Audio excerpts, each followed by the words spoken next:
Coulombs law and electric field, यानी कि coulomb का नियम और वैद्युत क्षेत्र की तीव्रता, उसके न्यूमेरिकल्स को डिस्कस कर रहे थे। और जो हम लोग इसके पहले 2 क्वेश्चन देख चुके हैं और ये तीसरा क्वेश्चन हम लोगों ने लिया है जो काफ़ी बार एग्जाम में पूछा गया है। थोड़ा बहुत चेंजेस करके एग्जाम में सेम इसी तरह का क्वेश्चन पूछा जाता है। तो यहाँ पे क्या है, एक ट्रायंगल है, एक त्रिभुज है जिसकी तीनों साइड बराबर हैं, यानी कि इक्विलेटरल यानी कि समबाहु त्रिभुज है जिसकी सारी की सारी साइड जो है वो बराबर है। और यहाँ पे 3 जो चार्ज हैं वो रखे हुए हैं, 3 आवेश रखे हुए हैं, प्लस क्यू और माइनस क्यू, तीनों कोनों पे। ये अलग अलग भी हो सकते हैं, कहीं पे प्लस क्यू माइनस क्यू, या फिर ये कहीं पे क्यू कहीं पे 2Q। तो ये चेंज हो जाएगा क्वेश्चन अलग अलग टाइम सिचुएशन पे, लेकिन क्वेश्चन इसी से रिलेटेड आता है, ऐसे ही क्वेश्चन आता है आपके एग्जाम में। और यहाँ पे सेंटर पे, बिल्कुल इसके सेंटर पे यहाँ पे कैपिटल Q प्लस आवेश रखा हुआ, प्लस चार्ज रखा हुआ कैपिटल Q। इस पे इन तीनों की वजह से जो फोर्स लगेगा, रिजल्टेंट फोर्स हमें फाइंड आउट करना है। तो देखिए मैं इससे स्टार्ट करता हूं। तो इसकी वजह से यहाँ पे चूंकि ये माइनस है प्लस है तो इसमें अट्रैक्टिव फोर्स लगेगा, इसी की ओर फोर्स लगेगा। तो इसको मैं बोल दे रहा हूं F1। अभी मैं डायग्राम को अलग बनाऊंगा, तो अगर इसमें आपको नहीं भी समझ में आ रहा तो कोई भी दिक्कत वाली बात नहीं है। ये F1 हो गया। दूसरा मैं F2 इसको बोल रहा हूं, इसकी वजह से यहाँ पे जो फोर्स लगेगा वो दूर की तरफ लगेगा, तो इसको मैं बोल दे रहा हूं F2। और इसकी वजह से जो फोर्स लगेगा वो इस डायरेक्शन में लगेगा, तो इसको बोल देता हूं F3। ये तीनों फोर्स मैंने यहाँ पे फाइंड आउट कर लिए हैं, तीनों मतलब डायरेक्शन हमने डिसाइड कर लिए हैं। अब यहाँ पे फोर्स का हमारे पास सिंपल सा फॉर्मूला था कूलाम्स लॉ का, 1/4 pi epsilon not Q1 Q2 upon R²। तो ये सिंपल सा फॉर्मूला था, इसी फॉर्मूले से हमें पूरा क्वेश्चन सॉल्व करना है। लेकिन यहाँ पे हमारे पास देखिए 1/4 पाई एप्सिलॉन नॉट, Q1 की जगह हम प्लस क्यू या माइनस क्यू जो भी वैल्यू आए वो रख देंगे, Q2 की जगह कैपिटल Q रख देंगे जो हमें यहाँ पे वैल्यू दी हुई है। लेकिन यहाँ पे हमें R की वैल्यू फाइंड आउट करनी है और हमें सिर्फ ये L दिया हुआ है और ये डिस्टेंस R हमें फाइंड आउट करनी है। ये डिस्टेंस और ये डिस्टेंस है ना, ये 3 डिस्टेंस हमें फाइंड आउट करनी है। कैसे फाइंड आउट करेंगे, तो ये चूंकि समबाहु त्रिभुज है यानी कि सारी साइड बराबर हैं, तो ये और ये तीनों बराबर होंगी, तो हमें सिर्फ एक वैल्यू फाइंड आउट करनी है, उससे हमारी तीनों वैल्यू फाइंड आउट हो जाएंगी। तो इस ट्रायंगल को मैं थोड़ा सा बड़ा यहाँ बना देता हूँ क्योंकि मुझे यहाँ पे आपको हाई स्कूल में जो आप पढ़े हैं वो कॉन्सेप्ट याद दिलाना है। हालांकि ज़्यादातर लोगों को याद होगा, लेकिन अगर आप लोगों को याद नहीं है तो वो कैसे इसकी डिस्टेंस निकालनी वो समझते हैं। ये मैंने ट्रायंगल बनाया जिसकी लेंथ जो है L है, जिसकी साइड की लेंथ है L, है ना। अब यहाँ पे अगर हम लोग इसके बिल्कुल बीचों बीच एक लाइन खींचे और यहाँ से मिला, जिसको इसका मीडियन भी बोल सकते हैं, और ये बीच में जो लाइन खींचती है ये यहाँ पे थोड़ी सी तिरछी हो गई है, लेकिन आप इसको ये समझिए कि ये बिल्कुल सीधी लाइन खींची हुई है मैंने, ये लाइन। तो ये इसको बिल्कुल बराबर दो पार्ट में बांटती है। क्यों? क्योंकि ये और ये एंगल जो है तीनों का 60 डिग्री होगा, ये फिक्स है। अब यहाँ पे देखिए ये जो एंगल होगा ये 60 डिग्री होगा क्योंकि ये समबाहु त्रिभुज है, सारी भुजाएं बराबर हैं तो सारे एंगल भी बराबर होंगे। तो ये L/2 में डिवाइड कर देगा, तो ये L/2 हो जाएगा और ये भी L/2 हो जाएगा डिस्टेंस। और ये हमें पहले से पता है L है, तो इसकी हम डिस्टेंस निकाल सकते हैं। इसकी डिस्टेंस क्या आएगी, पाइथागोरस थ्योरम से ये हम इसको H मान लेते हैं, तो H = हो जाएगा √L² माइनस L/2 का होल स्क्वायर। ये पाइथागोरस थ्योरम से हम लोग निकाल लेंगे। तो H की जो वैल्यू आ जाएगी, देखिए ये हो जाएगा L² प्लस अपॉन 4, तो 4 ये हो जाएगा L² माइनस का L²/4 अंडर रूट में ही रहेगा। तो ये जो रिजल्ट आएगा 4 - 1 3, तो H = हो जाएगा √3/4L। तो देखिए हम यहाँ पे L² तो हम यहाँ से 4 और L² को बाहर लेंगे तो L² का L बचेगा और 4 का बचेगा 2, तो H की जो वैल्यू आ जाएगी वो आ जाएगी L/2 इंटू √3। ये तो पूरी डिस्टेंस आ गई H, लेकिन हमें चाहिए थी इस पॉइंट तक और हमें ये सारी तीनों वैल्यू चाहिए थी। अब हम लोग हाई स्कूल में ट्रायंगल की कुछ थ्योरम्स थी वो पढ़े थे, तो उसको ध्यान देते हैं कि जब भी कोई हमारा जो ट्रायंगल होता है जिसकी तीनों साइड बराबर होती हैं, तो उनके जो मीडियंस होते हैं वो 2:1 में, यानी कि 2 हिस्सा ये ऊपर वाला और 1 हिस्सा ये नीचे वाला, इस रूप में बढ़ते हैं। तो यानी कि इसके 2 टुकड़े हुए हैं, ऊपर वाला हिस्सा हमें चाहिए जो कि R है और नीचे वाला हिस्सा हमें नहीं चाहिए। तो यहाँ पे 2 और 1 के रेशियो में बटेगा, तो इसको 3 टुकड़ों में डिवाइड करना है। तो 3 टुकड़ों में डिवाइड करके 2 से मल्टीप्लाई कर देना है। तो बेसिकली हमारा R की जो वैल्यू हो जाएगी वो हो जाएगी R की जो वैल्यू हो जाएगी वो हो जाएगी L/2 √3। ये जो वैल्यू निकली थी एज इट इज रहेगी, मैं इसको यहाँ लिख देता हूँ। R की जो हमारी वैल्यू हो जाएगी वो हो जाएगी L अपॉन 2 √3। तो इसका हम 3 से डिवाइड करेंगे और 2 से मल्टीप्लाई करेंगे। 3 से डिवाइड करेंगे 3 हिस्से बन जाएंगे, 2 से मल्टीप्लाई करेंगे तो ये जो हमारी वैल्यू है वो फाइंड आउट हो जाएगी। तो देखिए 2 से 2 कैंसिल आउट हो जाएगा, 3 से ये 3 कटेगा और √3 बचेगा। तो R की जो वैल्यू हो जाएगी L अपॉन √3 हो जाएगी। अब इस सिंपल से फॉर्मूले में हम F1 F2 F3 की वैल्यू रख देते हैं। तो F1 की वैल्यू हो जाएगी 1 upon 4 pi epsilon not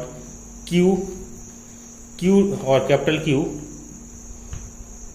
upon R square, यानी कि L स्क्वायर बाई 3। क्योंकि L स्क्वायर का जब हम इसका स्क्वायर करेंगे तो ये L स्क्वायर हो जाएगा, √3 का स्क्वायर करेंगे तो ये 3 हो जाएगा। तो मैं डायरेक्ट लिख दे रहा हूँ क्योंकि मैं बहुत बार आपको ये फॉर्मूला बता चुका हूँ, तो यहाँ पे 3 हो जाएगा। सिमिलरली F2 भी इतना ही आएगा क्योंकि हमारे पास R इक्वल है, बाकी सारी चीजें बराबर ही दी हुई हैं। तो ये हो जाएगा 1 upon 4 pi epsilon not Q upon L square upon √3 का होल स्क्वायर होगा तो 3 होगा और ये 3 ऊपर जाएगा ऑटोमेटिकली। तो मैं डायरेक्टली चाहे तो यहाँ लिख दूँ इंटू 3, इसको यहाँ से हटा के डायरेक्टली यहाँ लिख दूँ क्योंकि अपॉन के अपॉन में है, यानी कि बटे के उसके नीचे है तो ये ऊपर चला जाएगा। सिमिलरली F3 भी इतना ही आएगा 1 upon 4 pi epsilon not Q upon R square, यानी कि L स्क्वायर इंटू 3। देखिए मेन कॉन्सेप्ट था ये कि ये R की वैल्यू कैसे फाइंड आउट करनी है। यहाँ पे 2 कॉन्सेप्ट लग रहे थे। पहली तो ये कि यहाँ पे हमें डायरेक्शन बतानी है फोर्स की, कौन सा फोर्स कहाँ लग रहा है। दूसरा हमें ये डिस्टेंस निकालनी है, वो कैसे निकलेगी। 2 कॉन्सेप्ट लगेंगे यहाँ पे।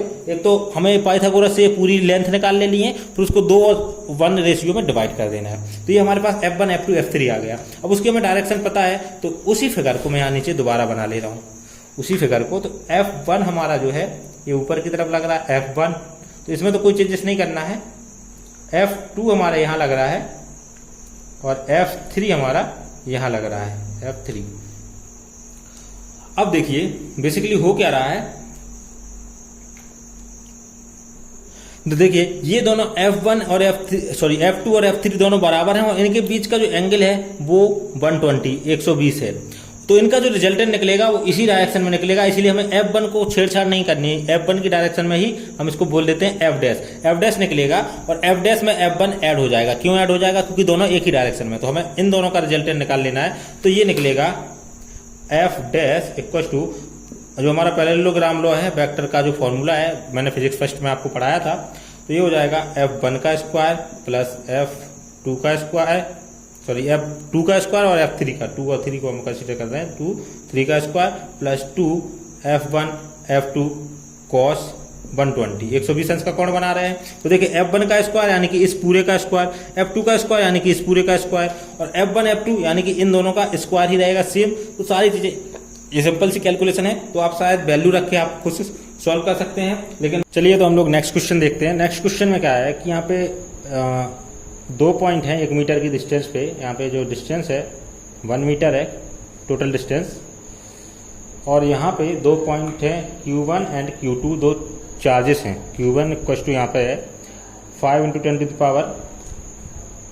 10⁻⁻19 कूलम और ये है 10 × 10⁻⁻19 कूलम। तो ये 2 चार्जेस हैं और हमें इसमें बताना है ये जो लाइन है, इन दोनों को लाइन कनेक्ट कर रही है। तो इस पे हर एक पॉइंट पे इंटेंसिटी होगी कोई ना कोई, लेकिन इनमें से कोई एक ऐसा पॉइंट होगा जहाँ पे टोटल इंटेंसिटी 0 होगी। क्यों, क्योंकि दोनों पॉजिटिव चार्ज हैं, दोनों प्लस प्लस हैं। तो दोनों से एक से जो अगर इस किसी भी पॉइंट पे देखा जाए तो इससे जो इंटेंसिटी होगी वो इस डायरेक्शन में इस तरफ को होगी, और इस पॉइंट की वजह से जो इस चार्ज की वजह से जो इंटेंसिटी होगी वो इस डायरेक्शन में होगी। तो कोई एक पॉइंट ऐसा जरूर आएगा जब दोनों की इंटेंसिटी इक्वल होगी और उस पॉइंट पे टोटल इंटेंसिटी 0 होगी। तो हमें उसी पॉइंट को निकालना है। तो हम मान लेते हैं कि वो पॉइंट यहाँ है। अब हमें ये डिस्टेंस मान लेते हैं, इसको x मान लेते हैं। तो ये हमें x डिस्टेंस निकालनी है। तो ये वैल्यू अपने आप 1 - x हो जाएगी, क्योंकि 1 मीटर टोटल है तो ये हो जाएगी 1 - x, और x की जो वैल्यू है वो मीटर में निकलेगी। क्लियर है। तो हमें करना क्या है, इंटेंसिटी का सिंपल सा फॉर्मूला जो हमारा होता है, तो यहाँ से E1 निकाल लेते हैं। इस पॉइंट पे E1 निकलेगा इस डायरेक्शन में और E2 निकलेगा इस डायरेक्शन में। तो E1 इक्वल टू हो जाएगा 1/4 pi epsilon not Q1/r square. E2 इसी पॉइंट पे निकलेगा 1/4 pi epsilon not Q2/r square, है ना। तो यहाँ r की जगह क्या आ जाएगा, यहाँ पे डिस्टेंस है एक्स स्क्वायर और यहाँ पे आ जाएगा 1 माइनस एक्स का होल स्क्वायर। अब देखिए चूंकि इंटेंसिटी यहाँ पे टोटल 0 होनी चाहिए, तो E1 minus E2 equal to 0, यानी कि E1 इक्वल टू E2। तो यहाँ पे हम इन दोनों को इक्वल रख देंगे, तो E1 इक्वल टू E2, तो यह हो जाएगा 1/4 पाई एप्सिलॉन नॉट Q1 यानी कि 5 × 10⁻⁻19 upon x square equal to हो जाएगा 1/4 पाई एप्सिलॉन नॉट Q2 यानी कि 10 × 10⁻⁻19 अपॉन 1 माइनस एक्स का होल स्क्वायर। तो देखिए ये टोटल कैंसिल आउट हो जाएगा, 10⁻19 10⁻19 कैंसिल आउट हो जाएगा, 5 2 10, तो ये हो जाएगा, इसको इधर ले आएंगे 1 माइनस एक्स का होल स्क्वायर इक्वल टू हो जाएगा 2x स्क्वायर। अब इसका अंदर हम ब्रैकेट ओपन कर देंगे, तो 1 plus x square minus 2x equal to 2x square. तो ये जो टोटल इक्वेशन बनेगी, ये क्वाड्रेटिक इक्वेशन बनेगी, मैं इसको आगे लिख दे रहा हूँ। ये आपका जो बनेगा, देखिए ये पूरा का पूरा इस तरफ ले जाते हैं, तो 2x स्क्वायर में से 1x स्क्वायर ये इधर सब्ट्रैक्ट होगा, तो ये बचेगा x स्क्वायर, सिंपल सा कैलकुलेशन है, प्लस का 2x माइनस का 1 इक्वल टू 0। क्लियर है? तो ये आपकी जो वैल्यू आएगी,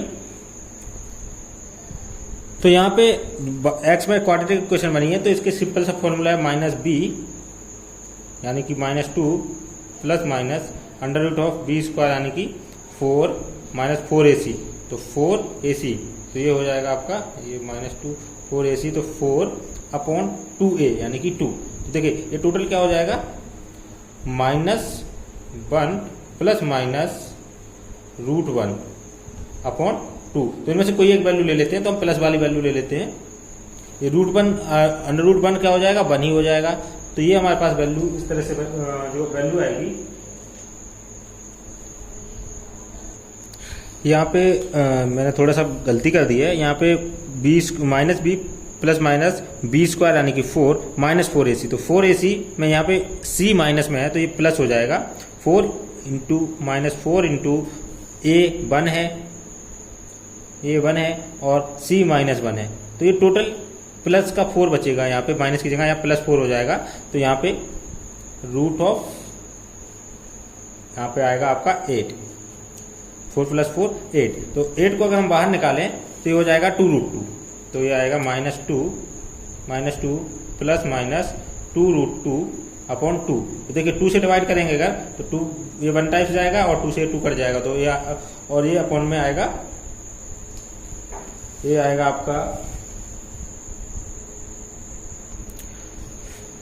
तो यहाँ से इसको आगे सॉल्व करेंगे, तो ये हो जाएगा 1 माइनस एक्स, इसका अंडर ले लेते हैं, स्क्वायर हटा देते हैं, तो ये आ जाएगा √2x, और ये प्लस और माइनस 2 वैल्यू आएंगी क्योंकि अंडर हटाया है, क्योंकि तो यहाँ पे x की 2 वैल्यू बन जाएंगी, 1/1 + √2 एंड 1/1 माइनस √2, ये 2 वैल्यू आएंगी। जब हम एक बार प्लस रखेंगे एक बार माइनस रखेंगे और इस क्वेश्चन को सॉल्व करेंगे, तो ये 2 वैल्यू आएंगी। क्योंकि ये वैल्यू टोटल नेगेटिव आ रही है, जबकि x की वैल्यू नेगेटिव तो हो नहीं सकती, तो इसको हम नेग्लेक्ट कर देंगे, और ये वैल्यू हमारी पॉजिटिव आ रही है। नेगेटिव आने का मतलब है कि कोई और पॉइंट इसके आगे होगा, जहां पर भी ये 0 आ रही होगी, इसके आगे भी कोई एक पॉइंट होगा, तो हमें उस पॉइंट को नहीं, हम इसके बीच के पॉइंट को कंसीडर करना है, तो इस वैल्यू को नेगलेक्ट कर देंगे। ये भी वैल्यू भी हमारी सही है, लेकिन ये वैल्यू इस पॉइंट के इस तरफ आ रही है, तो हम इस वैल्यू को फाइनल वैल्यू रखेंगे, और इसकी जो वैल्यू आएगी 0.414 के आसपास आएगी, तो ये हमारा फाइनल रिजल्ट हो जाएगा। तो हमारा जो नेक्स्ट क्वेश्चन है उसमें क्या है कि 2 जो डाइपोल हैं, यानी कि वैद्युत द्विध्रुव, वो 2 डाइपोल एक दूसरे से 120 अंश के एंगल पे, 120 डिग्री के एंगल पे रखे हुए हैं, 120 डिग्री एंगल पे रखे हुए हैं, और दोनों का डाइपोल मोमेंट P है। तो हमें रिजल्टेंट डाइपोल मोमेंट निकालना है, तो ये तो सिंपल सा वेक्टर का कॉन्सेप्ट है, तो यहाँ पे वेक्टर का कॉन्सेप्ट लग जाएगा, तो यहाँ पे आ जाएगा resultant P = √p² plus 2p1 p2 यानी कि pp cos 120। तो इसको सॉल्व करना बहुत आसान है, तो इससे हम लोग डायरेक्ट डाइपोल मोमेंट कैलकुलेट कर सकते हैं, जो रिजल्टेंट डाइपोल मोमेंट आएगा। तो नेक्स्ट क्वेश्चन हमारा जो है, नेक्स्ट क्वेश्चन है ये हमारा 1 पॉइंट, ये क्वेश्चन कंप्लीट हो गया, तो मैं इसको इरेज कर दे रहा हूँ। और नेक्स्ट क्वेश्चन हमारा क्या है कि हमारे पास 1 × 10⁻⁶ कूलम का एक जो पॉइंट चार्ज है, 1 × 10⁻⁶ कूलम का एक पॉइंट चार्ज है, जो कि तो यहाँ पर हमारा जो नेक्स्ट क्वेश्चन है वो है कि 1 × 10⁻⁶ कूलम का जो चार्ज है, यानी कि एक पॉजिटिव चार्ज और एक नेगेटिव चार्ज, इनसे एक इलेक्ट्रिक डाइपोल बन रहा है जिनके बीच की डिस्टेंस 2 सेंटीमीटर है। तो हमें Q हमें दिया हुआ है, L हमें दिया है 2 सेंटीमीटर, और ये एक समान जो वैद्युत क्षेत्र है यानी कि इंटेंसिटी E दी हुई है हमें, यहाँ पे दी हुई है 1 × 10⁵ न्यूटन पर कूलम, ये हमें इंटेंसिटी दी हुई है, और हमें इसकी स्थितिज ऊर्जा फाइंड आउट करनी है। तो हम स्थितिज ऊर्जा यानी कि पोटेंशियल एनर्जी, तो हम लोगों ने P इक्वल टू पढ़ा था -PE, तो हमें सिंपल सी वैल्यू रख देनी है, sorry U equal to PE, तो हमें सिंपल सी वैल्यू रख देनी है। तो यहाँ पे P की वैल्यू हमें नहीं पता, लेकिन P इक्वल टू होता है 2QL, तो हम यहाँ वैल्यू रख देते हैं -2QL और E।